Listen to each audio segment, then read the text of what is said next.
Normally جب بھی لفظ قربانی ہمارے ذہنوں میں آتا ہے تو حضرت اسماعیل، ذبیح اللہ، حضرت ابراہیم اور ان کے خاندان کی جو قربانی وہ یاد آتی ہے. لیکن یہ قربانی کا سلسلہ کب سے جاری ہے اور اس کے پیچھے اللہ پاک کی حکمت کیا ہے؟ اگر اس بارے میں بھی کچھ مدنی پھول میں ارشاد فرمائیں. الحمدللہ رب العالمین والصلاة والسلام علی سید المرسلین، اما بعد فاعوذ باللہ من الشیطان الرجیم، بسم اللہ الرحمن الرحیم. قربانی کی جو تاریخ ہے وہ تو مشہور ہے کہ حضرت آدم علیہ السلام کے زمانے ہی سے شروع ہوئی، جو حابیل اور قابیل کی قربانی کا تذکرہ ہے اس پر انشاءاللہ ہم کلام کریں گے.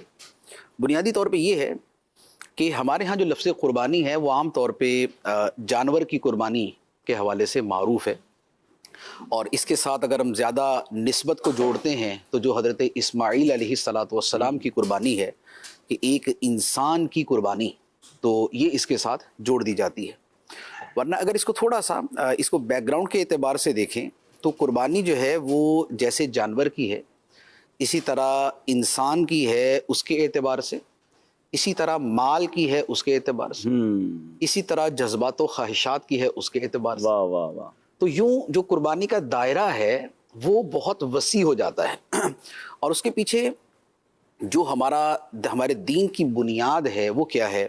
ایک تو معروف آیت مبارکہ ہے جو فرمایا قل ان صلاتی و نسکی و محیایا و مماتی للہ رب العالمین. واہ واہ واہ. کہ اے حبیب تم فرما دو بے شک میری نماز اور میری قربانی اور میرا جینا اور میرا مرنا سب اللہ کے لیے ہے جو سارے جہانوں کا پالنے والا ہے.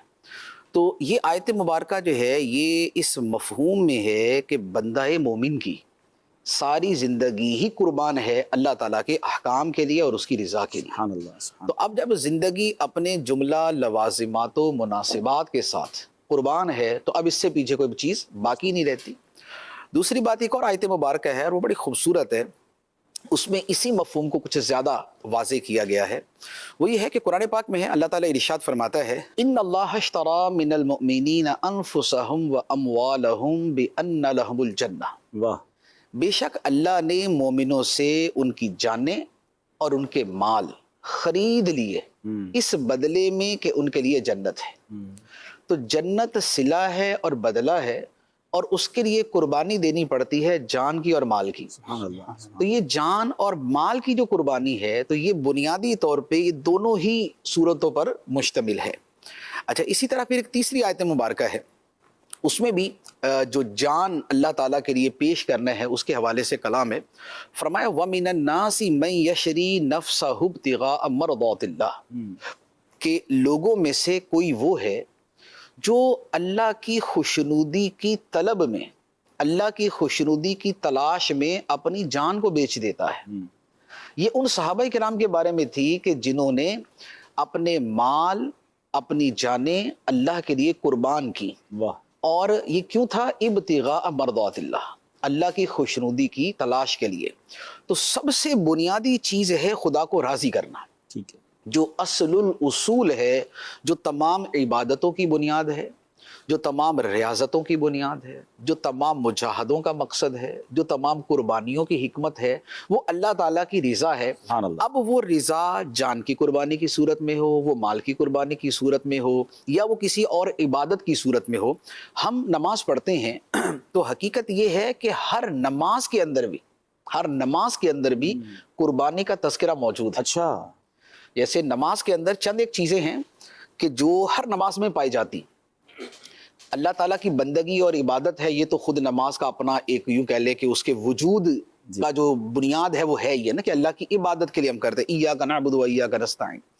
پھر نماز کا ایک بڑا بنیادی جز ہے اللہ تعالیٰ کی حمد و ثنا. اب وہ سورہ فاتحہ کی صورت میں ہے الحمدللہ رب العالمین، یا وہ ثنا کی صورت میں ہے سبحانک اللہم و بحمدک، یا وہ تسبیحات کی صورت میں ہے سبحان ربی العظیم سبحان ربی الاعلیٰ.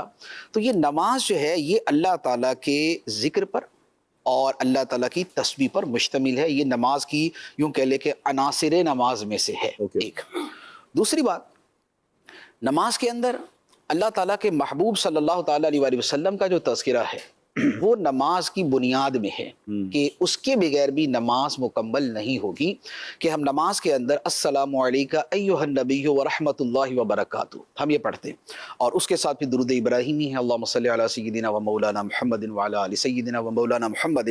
تو اللہ تعالیٰ کا ذکر، نبی پاک صلی اللہ تعالیٰ علیہ وآلہ وسلم کی بارگاہ میں سلام، اور اس کو تھوڑا سا استدلال کے طور پہ کہیں تو جو ہم اہدنا الصراط المستقیم دعا کرتے ہیں وہ بھی ذکر مصطفیٰ صلی اللہ علیہ وآلہ وسلم ہے، کہ صراط مستقیم جو ہے وہ بارگاہ مصطفیٰ ہے۔ واہ واہ، نبی پاک علیہ الصلوۃ والسلام کی ذات صراط مستقیم ہے، آپ کا بیان صراط مستقیم ہے، آپ کا فرمان صراط مستقیم ہے، آپ کا طریقہ صراط مستقیم ہے، آپ نے جو کیا صراط مستقیم ہے، جو فرمایا صراط مستقیم ہے، جو بتایا صراط مستقیم ہے۔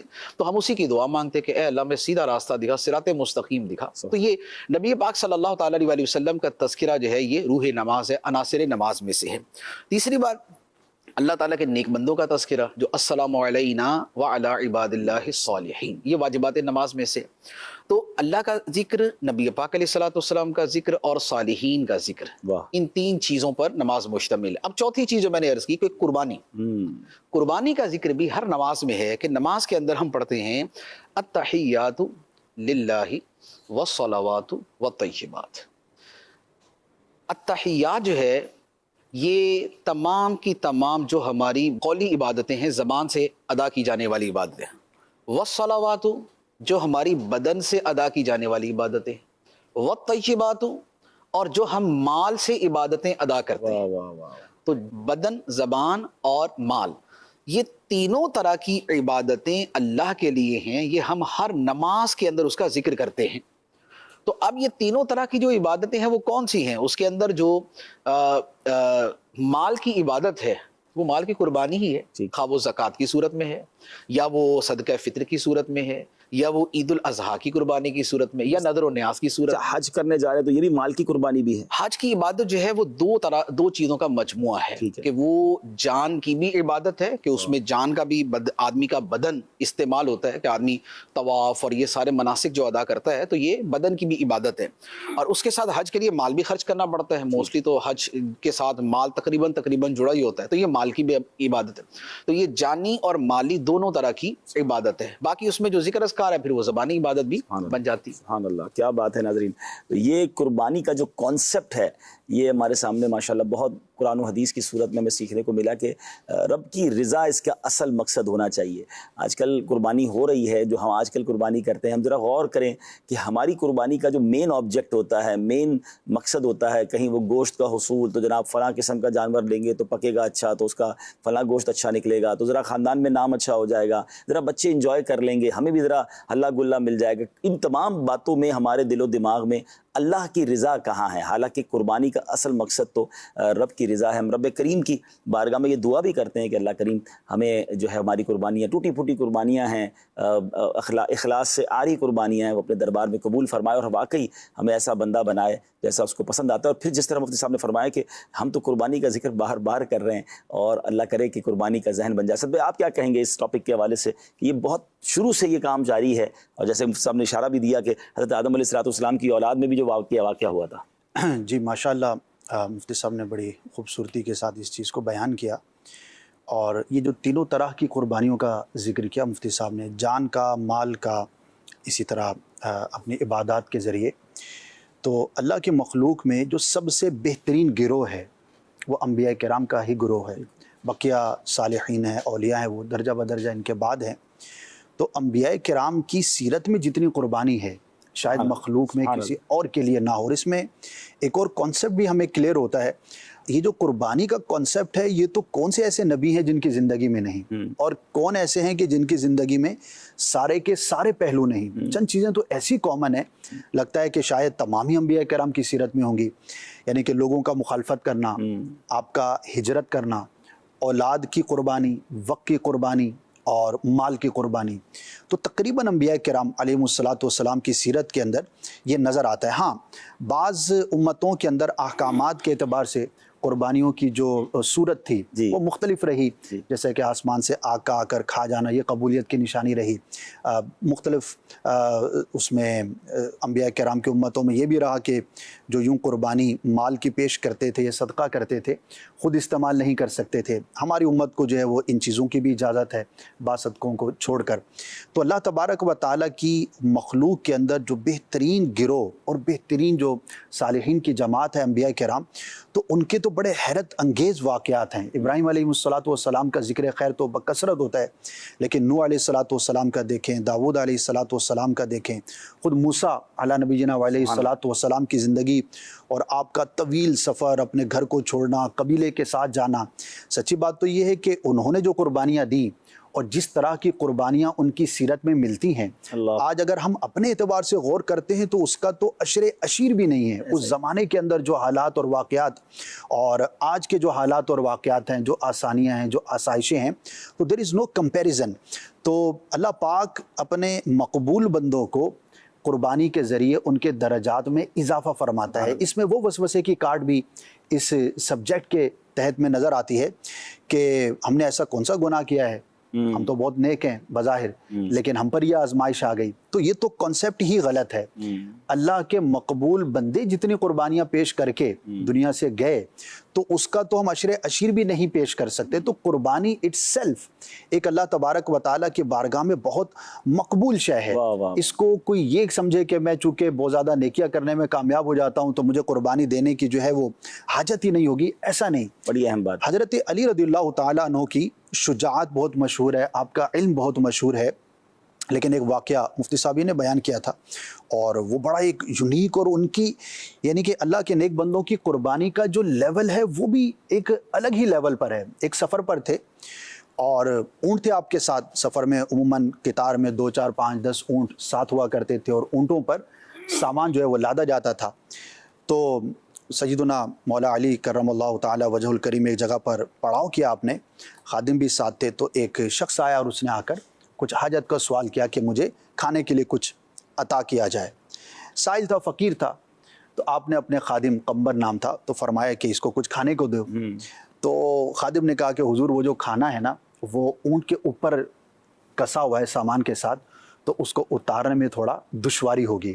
اچھا، اس زمانے کے اندر چونکہ ایک ہی دفعہ اون پر سامان باندھ دیا جاتا، اب اس کو کھولنا اور اس میں سے کسی ایک چیز کو نکالنا ہمارے یہاں دشوار ہوا کرتا ٹرک لوڈ ہو جائے تو اس کو کھول کر سامان نکالنا ناٹ ایزی۔